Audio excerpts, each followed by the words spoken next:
No exit from Auckland. After squirming for 13 hours in a narrow seat tucked between two snoring strangers, I was overjoyed when my plane touched down in Auckland, New Zealand. Before leaving Los Angeles, I had placed a pin in my map on Wairua, literally warm waters, a coastal village 48 kilometers north of Auckland, noted for its huge complex of thermal pools. This seemed the perfect place to recuperate from jet lag before exploring the wonders of the North Island. I scanned the rows of eager friends and family waiting to greet their loved ones for a glimpse of my liaison from NZ Scotty's car rental. Growing more anxious as time passed, I clung to their online assurance of no worries. Finally, a harried woman named Annie appeared. I strained to understand her clipped version of the Queen's English as she carried on an animated cell phone conversation with Scotty. I eavesdropped shamelessly as we wheeled my luggage out of the airport, loaded it into her van, and careened through narrow byways past Victorian cottages fronted with gardens bulging with blooms. "They blew the bloody engine up?" Annie said in a shrill lilt. "That's right. After they sunk into the sand up to the hubcaps, they gunned the motor until it exploded." A car full of Japanese tourists who could not read the small print in the paperwork that said absolutely no rental cars on 90 Mile Beach had journeyed foolishly to a point of no return. In an attempt to redeem the vehicle, they had destroyed it. "You'll have to tow them," Annie said, trying to contain her exasperation. I was ready for driving on the left side of the road while seated in the right side of the car, but I hadn't considered the perils of driving on the numerous unsealed roads in New Zealand. As we hurtled across downtown Auckland, I spotted Harbour Bridge spanning the sparkling blue water of the Hauraki Gulf that attracts yachties from around the globe. The Sky Tower, the tallest structure in Auckland, with views of the marina, stood in bold relief against a brilliant blue sky. We drove along the base of Mount Eden, the highest of the 48 volcanic cones in Auckland. The identification of a few of the landmarks I'd read about left me bursting with an adrenaline high that overrode the effects of sleep deprivation. When we pulled into NZ Scotty's car park lot and office at the foot of Mount Eden, I was eager to hit the road. An unruffled Scotty was there to greet us. The car that was to be mine for the week was coated with a thick layer of dust. "Sorry, we didn't have time to give it a swish, but you won't be pegged to tourists this way," he said with an amiable smile. "No worries," I said, letting him know I spoke his language. "Ever driven on the right-hand side of the car before?" he asked. "Once, in England, a long time ago," I replied. "It's kind of like riding a bicycle. I'm sure it will come back to me."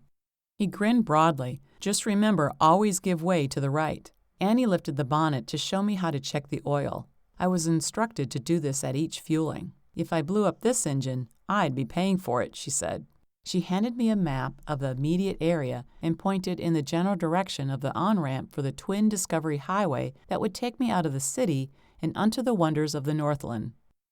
Being from LA, I'm convinced that I am an excellent driver.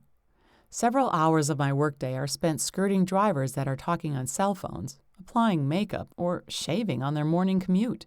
I pride myself on being a defensive driver. I steer clear of trucks mounted on oversized wheels and chunky SUVs that block visibility. I've trained myself to refrain from eye contact with my neighbor in the next lane so I don't trigger a road rage incident just because someone doesn't like my looks. With the utmost confidence, I poked the nose of my car onto the street, then jettisoned into the thick flow of traffic. The reality of having to drive on the wrong side of the road in rush hour traffic came crashing down on me like a 20-foot wave. I switched on what I thought was the turn signal lever to let people know my intention to change lanes and hit the windshield wiper lever instead. The chatter of the wipers arcing over dry windows jarred my concentration. For a second, I froze. The flash of oncoming headlights grounded me, and I veered out of the way of an oncoming laundry truck and into the proper lane just in time. Shaken, I turned off the main road into a suburban block to catch my breath. Sitting on the right side of the car and shifting with my left hand was like rubbing my head and patting my belly at the same time. I decided a bit of practice was in order, but before I was able to sink into the rhythm of the task, I came upon a roundabout. I had encountered this ingenious approach to merging traffic as a passenger in England. Recalling Scotty's directions, I gave way to the right on the traffic circle and found myself spiraling off the hub of the roundabout in an entirely new direction at the speed of a flying hockey puck. Totally disoriented, I pulled over to read the map that Annie had given me. It was limited to about a 10-mile radius of NZ Scotty's office in minuscule print and had undecipherable gaps due to poor copy quality. In an effort to mimic the motherland, the name of the roads changed about every 6 blocks. To worsen matters, many of the street names were in the unfamiliar native Maori language. I drove toward Mount Eden in hopes of connecting with the road that runs along the base of the mountain toward the motorway that would take me to the rural north and out of harm's way. Just as I was relaxing into this plan, I was confronted with oncoming traffic that told me I was heading up a one-way street. A local motorist who had to straddle the sidewalk to avoid hitting me yelled out his window, "Go home, Yank!" I guess he saw through my tourist dust cover. Embarrassed at being tagged an ugly American, I made a magnificent illegal U-turn without taking out any of the parked cars lined along the narrow row, and followed this man who obviously knew where he was going. Once back on a major thoroughfare, I tried to stay out of trouble by driving slowly. This brought on the blast of horns from locals bearing down on me. Even the Kiwis, arguably the most extending, generous, and giving of peoples on the planet, seemed to experience a personality change when driving. Like a salmon flowing a primordial yearning to go upstream, I pressed forward with my plan to get to Wairua, where I had made sleeping arrangements. Dusk was descending. It was plain that it was going to take all my survival skills to get out of the city alive before nightfall. I possess a dominant masculine gene that rarely allows me to stop to ask directions. Still, hopelessly muddled and desperate to get out of Auckland, I opened the window on the passenger side and yelled to the taxicab driver sitting next to me at the light. He spoke broken Kiwi overlaid with an Indian accent. He flashed a mouthful of teeth brilliant against brown skin. I caught the ubiquitous instruction, "Give way to the right," as he pointed in the general direction I should go. The light changed and he sped off, leaving me lost, forlorn, and alone. I followed his meager advice and found the motorway. This redeemed my belief that miracles do happen to fools, drunks, and lost tourists. Jangled nerves brought on hysterical titters. Imbued with a manic sense of freedom, my spirits soared with the knowledge that I was about to be delivered from circling aimlessly through one-way streets. I stepped hard on the gas pedal, accelerating up the on-ramp toward a stream of traffic heading north. My joy was short-lived. The lane I was in funneled me onto an off-ramp. Afraid to attempt to merge into the thick stream of white headlights on my right, I dipped down the ramp and back into purgatory. Fortunately, I only had to circle through in the maze of surface streets about 6 times before finding an on-ramp and wiggled my way back into the line of rush-hour drivers heading home.